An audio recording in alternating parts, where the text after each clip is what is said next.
Jackal, shout out to you, said Daze. Hope all is well. Motor City went to AEW. What do we think about that? Loving this new office-like background, said Jackal. Thank you, Jackal. So, yeah, Motor City Machine Guns go into AEW. I've got to be honest, I never watched TNA, so they're not a team that kind of meant much to me. I think that if you watch TNA, my understanding is that they are a fantastic tag team, amazing chemistry, one of the great tag teams of this generation. Certainly a name that I've heard of. Certainly a name that, even though, I mean, when I say I didn't watch TNA, I mean I didn't watch it at all.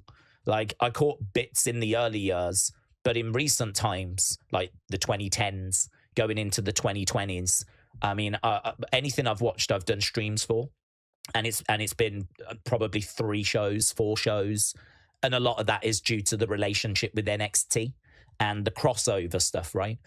So they're just not on my radar. So I'm pleased for them, because I believe people when they tell me that they're an amazing team, that they're one of the greats of this generation, that their chemistry is fantastic. For me, I found them frustrating in WWE, because I think I was looking at them through the same eyes as a lot of WWE fans. And again, this is no knock of WWE fans, because I'm in that boat as well. I never watched them. I don't have any feelings or nostalgia or warmth or anything towards them. Nothing to do with them.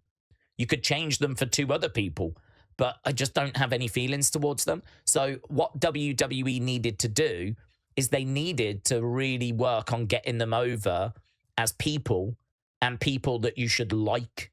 And what they ended up doing was just bringing them out and kind of putting them in matches, a couple of backstage moments that didn't really tell us a great deal. And listen, I don't know why this current creative team keep doing this, but they got them to the belts so fast. Do you remember, they came in at the end of, I can't remember the year, 24 was it? They came in, and within like a month or so, they were at the belts. And the reaction to it was quite muted. The reaction was like, I mean, I think it was WWE's way of saying, this is a team that even if you've not heard about them, you need to be aware of them. They are good. But the thing is, that never works. Putting a belt on someone doesn't get them over. Otherwise, you would just put belts on people and they would get over. But it doesn't work that way. It's not that simple. You can't just put a belt on someone and all of a sudden we now care about them. I mean, if it was that simple, then Austin Theory would not be struggling to connect with the wider fan base. You just put a mid-card belt on him or the world title, and he'd be over, you know? So it's not as straightforward as that. So for me, WWE seem to be, and I don't know if it's because they've got some writers that aren't from the wrestling world. We know they hire writers that come from the TV world.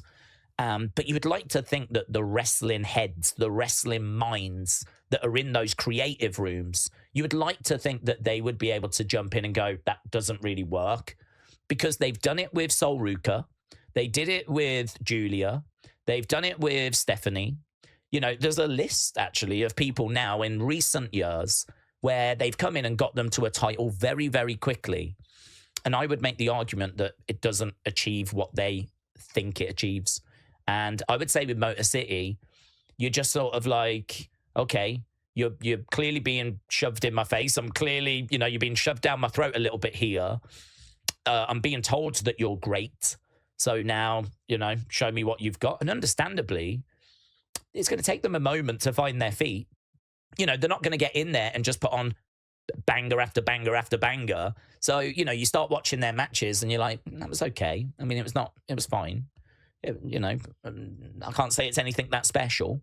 And I think this is the problem. If WWE are going to push you and highlight you and then you can't necessarily back it up straight away, I think it does more damage. I think it does more damage. Look at Sol Ruka. I mean, I don't know what her reputation is right now. I would like to think people look at her and see a lot of potential.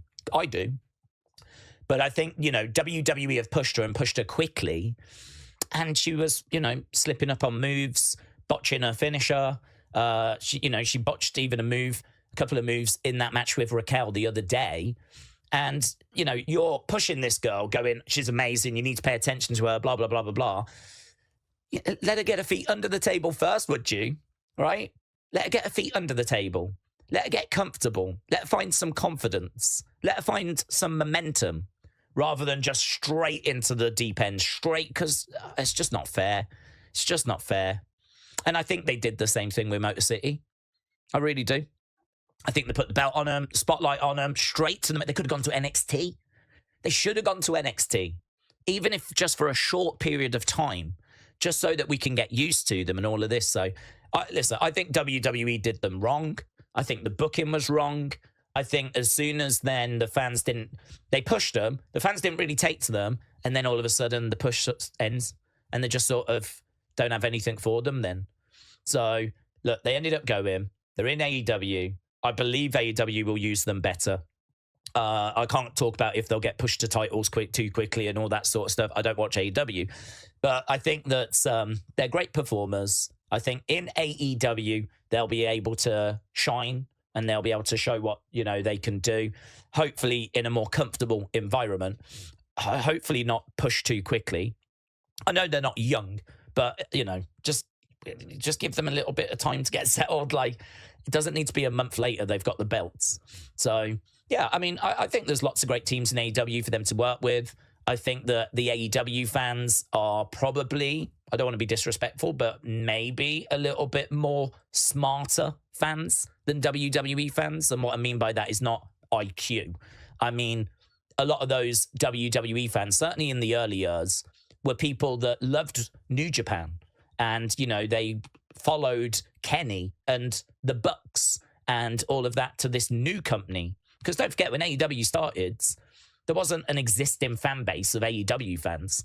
You know, that fan base had to be fans from New Japan, people that had been watching Kenny and the Bucks. And then over time, you know, you get Mercedes fans coming in or some Punk fans coming in, Cody fans. You know what I mean? Like, every addition adds to the fan base. And then, of course, people find it on TV. And so then they start getting into it. But I think the origin of AEW was people that had been watching other companies. You couldn't get into WWE without having watched any other company. But I think the origin, which was not that long ago, 2019, of AEW was people that had been watching TNA, people that had been watching New Japan, people that had been watching WWE. I think that those fans are people that have been watching other promotions. So to them, they're going to know Motor City, I think, a lot better than your average WWE fan would. And again, this is not disrespectful to WWE fans. I've just told you I was in that same boat. So we're saying smart in the wrestling sense, having, you know, people that watch loads of other promotions as well, which I know many of you in this community do. But you've got to remember, WWE is global. There's a lot of kids that tune in. I think a lot of us found it when we were kids. And when I was a kid, I'd give a glance to WCW, but I was a WWF guy. And so that's all I needed. So, you know, I think about a lot of those kids that get their wrestling fix and love Roman and love Rhea. You know, they don't need to tune into AEW or whatever. But I think the AEW fan base is a little bit older. I think it's watched other wrestling companies. And I think they'll do well over there, to be honest with you. I think they'll do well. So quite an in-depth answer there. That's for me where it went wrong in WWE and why I think it could go better in AEW.